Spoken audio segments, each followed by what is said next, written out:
Hello everyone, I am Alexandra Simo and I'm a PhD candidate from the University of Santiago de Compostela. Today I'd like to share with you the main ideas behind my PhD project, which is still at an early stage and is supervised by Doctors Margarita Esteves and Noemi Pereira Ares. The study is provisionally titled Displays Is Eating You Alive? Power Dynamics and Food Narratives on Screen. And in it, I intend to analyze the relationships between food and power dynamics as represented in contemporary audiovisual works. As you can see in this table of contents, I will first introduce my initial hypothesis, followed by the methodology and objectives, and moving on to the corpus of analysis. In the end, I will propose some tentative conclusions, as well as a very short basic bibliography containing some of the theoretical works I have been working with. As for the initial hypothesis, this dissertation departs from the idea that food-centered productions released in the second decade of the 21st century, and even more so after the COVID-19 pandemic, provide fresher insights into the significance of food and food waste in society, using the culinary realm to problematize power dynamics in relation to gender, class, and ethnicity. Needless to say, despite the emphasis on recent productions, this study acknowledges that food-centered productions released prior to the last decade paved the way for and consolidated the popularity of food-related audiovisual content. My approach is clearly interdisciplinary so that my research considers the contributions of food studies and film studies. Put together, they will constitute the main theoretical cornerstone. On one hand, the critical approaches engendered within food studies will be crucial to examine the food-centered productions that make up the corpus of analysis.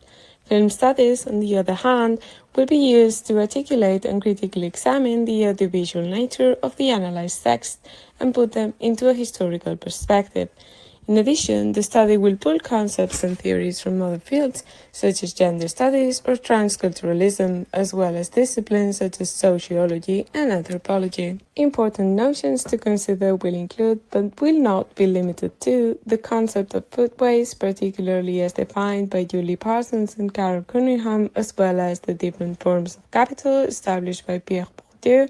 Also, the notion of performativity, as was explained by Judith Butler, and finally, the concept of intersectionality, coined by Kimberly Crenshaw. The main objective of this thesis is to analyze how food-centered audiovisual narratives produced and released in the last decade of the 21st century problematize power dynamics through the representation of food and food waste, as well as the way in which food relates to the performativity of gender, class, and ethnicity. This translates into the following specific objectives: to revise the main theoretical contribution of food studies and their application to the analysis of the cultural manifestations under scrutiny here, to trace and study the evolution of food-centered TV series and films, to identify and analyze changes in the representation and function of food and food waste in audiovisual productions released in the second decade of the 21st century, and to analyze the performative quality of food and food waste and their potential for revealing and communicating power dynamics. Although the corpus is not fully defined yet, some of the works we are considering as part of the corpus of analysis include shows like The Bear, Julia, Lessons in Chemistry or Boiling Point, and movies like The Menu or Hunger. The study of these works will involve exploring how food and food waste are used as signifiers in this text, as well as analyzing how these texts use food to problematize the performativity of gender, class, and ethnicity.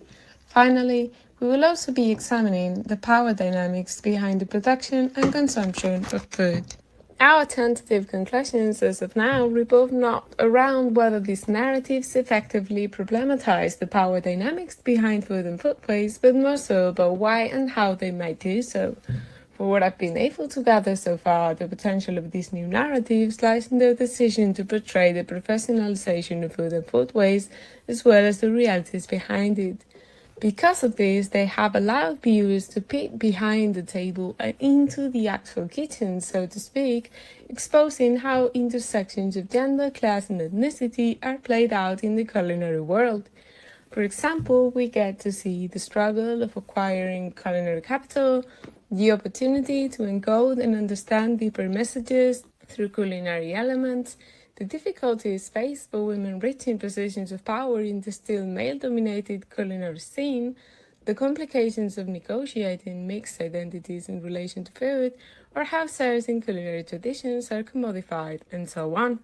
Last but not least, here I have made a very basic and short list of some of the theoretical works that I have been working with thus far. That said, thank you very much for your time and attention, and please feel free to ask any question or make any suggestions either in person or to the address that you can see on screen.